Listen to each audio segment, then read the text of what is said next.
Jyotsna visa ଫୁଲ ପକା ଏକ ନିଝୁମ ଜହ୍ନ ରାତି ବାଲିର ବିଛଣାରେ ସେମିତି ଗର୍ଜୁଥିଲା ସମୁଦ୍ର।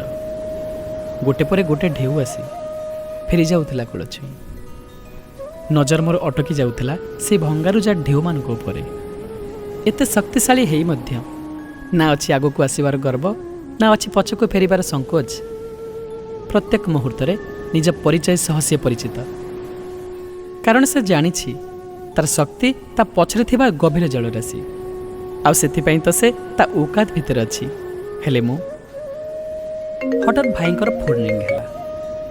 କିରେ କୋଉଠି ଅଛୁ? ତୁ ଖାଇବୁନି କି? ବାପାଙ୍କୁ ବଜାର ନେବା କଥା କହି ଯାଇଛୁ ଯେ ଯାଇଛୁ, ତୁ ଜଲ୍ଦି ଆସ, ଖାଇବୁ ପରା। ଭାଇର କଥା କାନ କରୁଛି ଲାଗିଲେ ମଧ୍ୟ ନୀରବ ରହିଲି। ଯେଉଁ ତ ଖାଇବା କ'ଣ ହୋଇଥିବ ମୁଁ ଭଲ ଭାବରେ ଜାଣେ। ଏ ମୁଗ ଡାଲି ଆଳୁ ଚକଟା ନହେଲେ କ'ଣ ଗୋଟେ ଭଜା ଭଜି ବାସ୍। ଏଗୁଡ଼ା ମଣିଷ ଖାଆନ୍ତି? ବିରକ୍ତି ଲାଗିଲାଣି ଏସବୁ ଖାଇ ଖାଇ।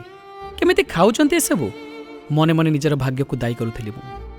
ଏମିତି ଗରିବ ପରିବାରରେ ଜନ୍ମ ହୋଇ ନିଜକୁ ସମାଲୋଚନା କରୁଥିଲି ମନେ ମନେ। କେମିତି ଆଡ଼ଜଷ୍ଟ କରୁଛନ୍ତି କେଜାଣି ଏମାନେ? ନାଇଁ ବାବା ନାଇଁ, ମୁଁ ପାରିବିନି। ଏ ଦେଖୁନାହାନ୍ତି ମୋ ଭାଇଟାକୁ, ଏହି ଜମାନାର ହେଇ ମଧ୍ୟ କେତେ ଆଡ଼ଜଷ୍ଟମେଣ୍ଟ ଆଉ କେତେ କଞ୍ଜୁସି। ଆରେ ବାହାରେ ବୁଲିବା, ଏନ୍ଜୟ କରିବା ସେସବୁ କିଛି ନାହିଁ। ମୋତେ ଲାଗୁଛି କିଛି ଦିନ ପରେ ସିଏ ବି ବାପାଙ୍କ ପରି ହେଇଯିବ। ଆଉ ମୋ ଭଉଣୀ କଥା ନ କହିବା ହିଁ ଭଲ। ଏତେ ପାଠ ପଢ଼ିବି ମଫଙ୍କ ପରି ଆକ୍ଟିଭିଟି। କେତେଟା ପିଲାଙ୍କୁ ଟ୍ୟୁସନ୍ କରି ନିଜକୁ ମାଷ୍ଟରାଣୀ ଭାବୁଛି। ଆରେ ଟିକେ ସ୍ମାର୍ଟ ହୁଅ, ଫରୱାର୍ଡ ହୁଅ, ସୋ ଡିସ୍କସିଂ। ଇଚ୍ଛା ନଥିଲେ ମଧ୍ୟ ବେଳେବେଳେ ବାପାଙ୍କ ସହିତ ବଜାର ଯାଏ। ସତ କଥା କହିବାକୁ ଗଲେ ବାପାଙ୍କ ସହ କୁଆଡ଼େ ଯିବାକୁ ମୋତେ ବହୁତ ଗିଲ୍ଟି ଫିଲ୍ ହୁଏ। କାହିଁକି ନା ତାଙ୍କ ବେଶଭୂଷା ଆଉ ମୋ ବେଶଭୂଷା ମଧ୍ୟରେ ବହୁତ ତଫାତ୍। ମୋ ଡ୍ରେସ୍, ସୁଜ୍, ୱାଚ୍ ଆଉ ସନ୍ଗ୍ଲାସ୍ ସବୁ ମଡ଼ର୍ଣ୍ଣ।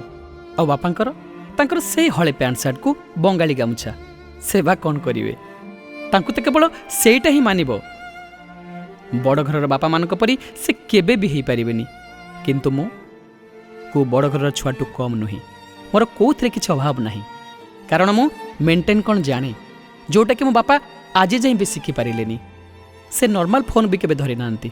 ଆଉ ମୋ ପାଖରେ ଆଣ୍ଡ୍ରଏଡ଼୍ ସେଟ୍। ସେ ସେଇ ଭଙ୍ଗା ଦାଦରା ସାଇକେଲରୁ ଉଧେଇଲେନି। ଆଉ ମୋ ପାଖରେ ନୂଆ ବାଇକ୍। ବୋଉ ମଧ୍ୟ ଠିକ୍ ସେମିତି। ଖାଇବା, ପିଇବା, ନାଇବା, ପିନ୍ଧିବା କେଉଁଥିରେ ଠିକ୍ ନାହିଁ। ଭଲ ସବୁ ଅନ୍ୟକୁ ବାଣ୍ଟି ଦେଇ ନିଜେ ଅନେଇଥିବ। ଆରେ ଆମମାନଙ୍କୁ ପରିସି ଦେଇ ନିଜକୁ ଅଧା ପେଟ ରଖିବା ଯେମିତି ତାର ନିତିଦିନିଆ ଅଭ୍ୟାସ। କେଉଁଥିରେ ତାର ଲୋଭ ନାହିଁ। ଯେମିତି ସବୁ ସୁଖ ସ୍ୱପ୍ନଠୁ ସେ ଅନେକ ଦୂରରେ। ଭାବିଲେ ହସ ଲାଗେ। ଯିଏ ନିଜର ଖୁସିକୁ ବଳି ପକାଇ ହତଭାଗିନୀ ପରି ଦିନ କାଟେ, ତାଠୁ ବୋକିଏ ଦୁନିଆରେ କିଏ ଅଛି କହିଲେ? ରଙ୍ଗୀନ ଦୁନିଆର ସ୍ୱପ୍ନପୁରୀରେ କେହି ଜଣେ ଆତ୍ମଗର୍ବୀ ଯେତେବେଳେ ରଙ୍ଗୀନ ଚଷମାର ସାରା ଦୁନିଆକୁ ଦେଖେ, ତା ଆଖି ଆଗରେ ଦେଖାଯାଏ ପାରସ୍ୟର ଫୁଲ ବଗିଚା, ହଲିଉଡ଼ର ଅଟ୍ଟାଳିକା।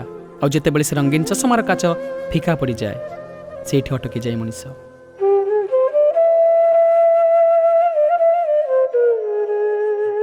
ଆଣ୍ଠେଇ ପଡ଼େ କେଉଁ ଏକ ଦୁର୍ବଳ ମୁହୂର୍ତ୍ତରେ, ଯେମିତି ମୁଁ ଆଜି ଆଣ୍ଠେଇ ପଡ଼ିଛି। ନିଜ ବିବେକକୁ ବାଟମାରଣା କରି ଆଗକୁ ଚାଲିଥିବା ମୋର ଏ ଉଦ୍ଧତ ମନ ଆଜି ହାରିଯାଇଛି ସମୟ ସାମ୍ନାରେ। ଭାଙ୍ଗି ଯାଇଛି ମୋ ମାନସିକତାର ମେରୁଦଣ୍ଡ। ଆଜି ବଦଳି ଯାଇଛି ସମୟ, ବଦଳି ଯାଇଛି ମୋର ରଙ୍ଗ ଢଙ୍ଗ ଆଉ ସ୍ୱଭାବ। ଅନୁତାପର ଆଇନାରେ ଆଜି ପ୍ରତିବିମ୍ବିତ ହେଉଛି ମୋର ବିଗତ ଦିନର ଛବି। ସତ କଥା କହିବାକୁ ଗଲେ ଆଜି ଘୃଣା ଲାଗୁଛି ନିଜ ଉପରେ। କାହିଁକି ନା ମୋ ପରିବାରର ଗରିବପଣିଆ ପାଇଁ ଏକା ମୁଁ ହିଁ ଦାୟୀ। ଆଜି ବୁଝିପାରୁଛି ମୋର ଭୁଲ। କ'ଣ ପାଇଁ ମୋ ବାପା ଥିଲେ ଗରିବ ଆଉ ମୁଁ ଥିଲି ଧନୀ? ସେ ଏଇଥିପାଇଁ କି ଗରିବ କାରଣ ଜୀବନରେ ଅଭାବ କେବେ ତାଙ୍କ ପିଛା ଛାଡ଼ିନି। ଆଉ ମୁଁ ଏଇଥିପାଇଁ କି ଧନୀ, ସେ ମୋତେ କେବେ ଅଭାବରେ ରଖିନାହାନ୍ତି। ଫରକ ଖାଲି ଏତିକି, ମୋ ଧନୀ ପଛରେ ତାଙ୍କର ହାତ ଅଛି ଆଉ ତାଙ୍କ ଗରିବୀ ପାଇଁ ମୁଁ ହିଁ ଦାୟୀ। ସବୁଥିରେ ଆଗ ମନା କରନ୍ତି ଆଉ ପଛରେ ଆଣି ପୁଣି ହାତରେ ଗୁଞ୍ଜି ଦିଅନ୍ତି।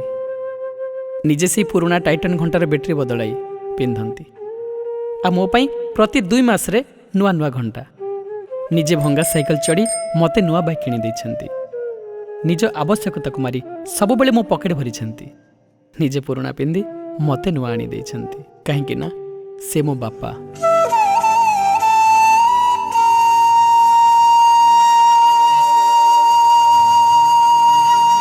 ଏମିତି ଗୋଟିଏ ଦିନ ନାହିଁ ଯେଉଁଦିନ କି ମୋ କଥା ତାଙ୍କୁ କଷ୍ଟ ଦେଇନି। ଆଉ ଏମିତି ଗୋଟିଏ ଦିନ ନାହିଁ ଯେଉଁଦିନ କି ତାଙ୍କ କଥା ମୋତେ କଷ୍ଟ ଦେଇଛି।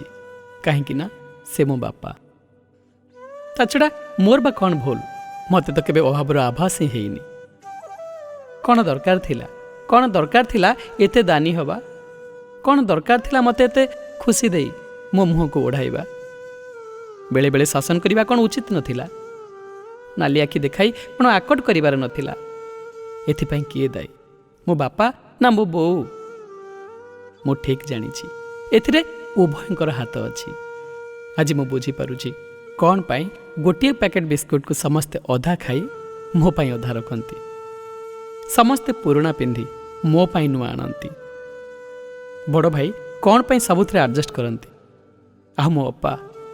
ଆଉ ମୋ ଅପା ଅତି ଗେଲା ହେଇ ବି ତାର ସବୁବେଳେ କ'ଣ ପାଇଁ ଭୁଲି ଯାଉଥିଲା?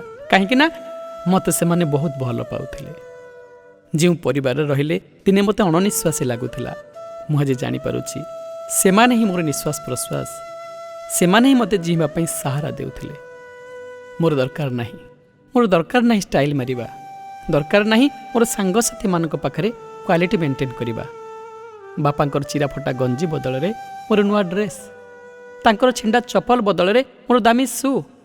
ସେ ଘରକୁ ଆଳୁ କିଲେ ଆଣିବା କଥା ଭାବିଲେ ମୋର ପିକନିକ୍ କଥା ଚିନ୍ତା କରିବା ଦରକାର ନାହିଁ।